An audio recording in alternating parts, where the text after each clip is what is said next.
Bonjour tout le monde, j'espère que vous allez bien. Aujourd'hui je vous retrouve pour une vidéo un petit peu différente puisqu'il s'agit d'un tag.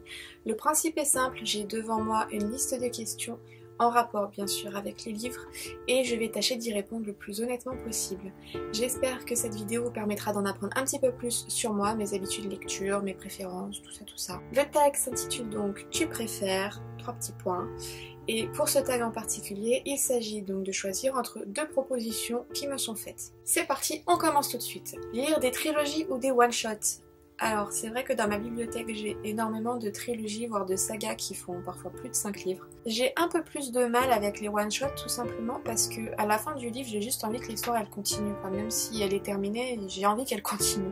Et du coup j'ai plus tendance à lire des trilogies. Même si je suis totalement ouverte aux one-shots, j'en lis quand même hein, mais je préfère les trilogies. Lire des auteurs féminins ou des auteurs masculins? Ça va pas être mon critère quand je vais acheter un livre de voir si l'auteur est masculin ou féminin. Des fois même j'y fais carrément pas attention à l'auteur. C'est après je me dis tiens par qui ça a été écrit et puis je vois que souvent ça a été écrit par une femme les livres que j'ai lus. C'est pas un choix personnel. Après j'ai lu des livres écrits par des hommes qui m'ont tout autant bouleversée que des livres écrits par des femmes. Ça va pas m'influencer dans ma lecture et ça va pas m'influencer dans mon avis sur un livre de savoir si l'auteur c'est un homme ou une femme. Après c'est vrai que dans ma bibliothèque j'ai beaucoup plus de livres écrits par des femmes, des sagas notamment. Acheter tes livres en librairie ou sur internet? En librairie, carrément. Pour moi, il faut que je voie le livre, il faut que je le touche, il faut que j'ai un contact physique avec le livre pour pouvoir l'acheter. Un livre que je découvre, que je ne connais pas, même si c'est sur un conseil que je vais acheter un livre, dans ma dernière vidéo je vous parle de la passe miroir qui m'a fortement été conseillée, je vais quand même aller en librairie pour l'acheter, il est hors de question que je l'achète sur internet. En plus, les colis des fois ça s'abîme, je supporte pas quand un livre neuf est abîmé, donc parfois même je suis très maniaque. Donc en librairie je vais jusqu'à choisir l'exemplaire qui est le moins corné, qui est le moins abîmé. Il est hors de question que j'achète un livre sur internet. C'est très rare, si ça m'arrive c'est que c'est vraiment très rare. Hein. Il va falloir commencer à s'inquiéter si ça m'arrive. Je vous préviens tout de suite. Que les livres deviennent des films ou des séries? Il y a beaucoup d'adaptations cinématographiques, notamment de trilogies ou même de one-shot. Hein. On pense aux âmes vagabondes, à Hunger Games, même à 50 nuances degrés. C'est pas toujours une réussite. Mais remarque, les séries télévisées inspirées de sagas non plus. Et là, je pense à The Mortal Instrument qui est complètement parti en vrille, j'ai envie de dire. Je ferai une vidéo spéciale sur les adaptations en séries télévisées et en film des livres. Quand ils adaptent les livres en film, ils ont quand même tendance à être assez fidèles. Alors c'est sûr, ils vont couper des trucs, il y a des éléments des livres qui vont parfois être importants, qui vont manquer dans les films. J'ai envie de dire que le format fait que ils n'ont pas la place de tout mettre, mais ça se comprend. Et parfois du coup dans les séries, ils se perdent un peu parce qu'ils se disent on a plein de temps, on a plein d'épisodes. Du coup, de temps en temps, on a l'impression de patauger un petit peu et de pas trop savoir où est-ce qu'on va. Donc moi je préférais les films parce que du coup c'est plus court, mais la réalisation parfois elle va être mieux, il y a plus de moyens financiers, voilà, il y a peut-être des effets spéciaux qui vont être plus sympas que dans les séries à petit budget. Et du coup pour moi ça va être les adaptations grand écran quoi, les films. Même si on a vu qu'il y en a, je vais parler des âmes vagabondes, ça a été un forage total. Mais il y en a pas beaucoup.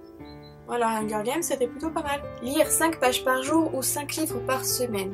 Alors bien que j'aimerais énormément lire 5 livres par semaine, déjà j'ai pas le budget pour m'acheter autant de livres, mais en plus ma vie d'étudiante à côté fait que j'ai pas le temps de lire autant que je voudrais, donc je lis dans les transports, puis comme tout le monde le soir dans mon lit avant de m'endormir, je vais plus être à lire 5 pages par jour, même si du coup souvent je me sens assez frustrée. Il y a des nuits où je vais gratter des heures de sommeil pour finir mon chapitre ou pour lire un petit peu plus. J'ai beaucoup de livres qui sont dans ma PL, qui sont en attente d'être lus, parce que j'ai pas le temps de les lire quoi. Donc j'y vais petit à petit et on verra plus tard, une fois que j'aurai fini mes études, je pense que je serai plus à peut-être 3-4 livres par semaine. Devenir chroniqueur ou écrivain? J'ai déjà tenté d'écrire des trucs hein, quand j'étais plus jeune. Ça n'a pas été franchement une réussite. Peut-être par manque d'expérience, ne serait-ce que dans la lecture. Voilà, j'avais pas lu assez d'ouvrages pour être assez inspirée, pour avoir assez de références. Donc je vais zapper le côté écrivain. Moi, mon truc à moi, c'est de les lire, les livres. Moi, je préfère rentrer dans l'univers d'un auteur, apprendre à connaître ses personnages, voilà, vivre les aventures que l'auteur nous propose. Chroniqueur, c'est un petit peu ce que je fais en ce moment en amateur, en vous présentant des livres et et en vous donnant mon avis. Voilà, je vais plus dire chroniqueur que écrivain. Ne lire que tes 20 livres préférés tout le temps ou ne lire que des nouveaux livres? Ne lire que des nouveaux livres. Ils sont très rares les livres dans ma bibliothèque que j'ai relus. Il y en a quelques-uns mais très peu. Je préfère 1000 fois découvrir un nouvel univers, découvrir un nouvel auteur, découvrir de nouveaux personnages à chaque fois, plutôt que me replonger sans cesse dans le même livre pour au final finir par être lassée, ce qui serait vraiment dommage. S'il y a un livre que j'ai énormément apprécié, j'ai pas envie de me lasser de ce livre, donc un jour peut-être dans 5 ans j'aurai envie de le relire, ne serait-ce que pour me remémorer l'histoire ou pour la revivre. Mais j'ai pas non plus envie de lire toujours les mêmes livres pour au final me lasser de quelque chose que j'ai adoré la première fois, ce serait totalement idiot. Donc pour moi ce serait lire de nouveaux livres à chaque fois. Être bibliothécaire ou libraire? Bah libraire. Je saurais pas vous expliquer pourquoi, mais libraire. Je sais pas, il y a peut-être plus de contact avec les clients. Les libraires, ce sont les premiers en contact avec les nouveaux livres quand ils arrivent sur le commerce, donc c'est peut-être ça qui m'attire, je sais pas, mais c'est plus... Ouais, je préférerais être libraire. Ne lire que ton genre préféré ou tous les genres, sauf ton préféré. Je pense que j'irais plus vers lire uniquement mon genre préféré. Quitte à me lasser un petit peu, mais il y a tellement d'autres genres et tellement de genres que j'aime pas. Je pense que ça me tuerait de devoir lire un livre que j'aime pas. Il y a pas pire. Enfin, pour quelqu'un qui aime la littérature, il n'y a pas pire que ça. Si on lit des livres, autant que ce soit quelque chose qu'on aime. Donc moi, il y a tellement de genres que j'aime pas. Ce serait un comble pour moi de détester un livre, enfin, franchement.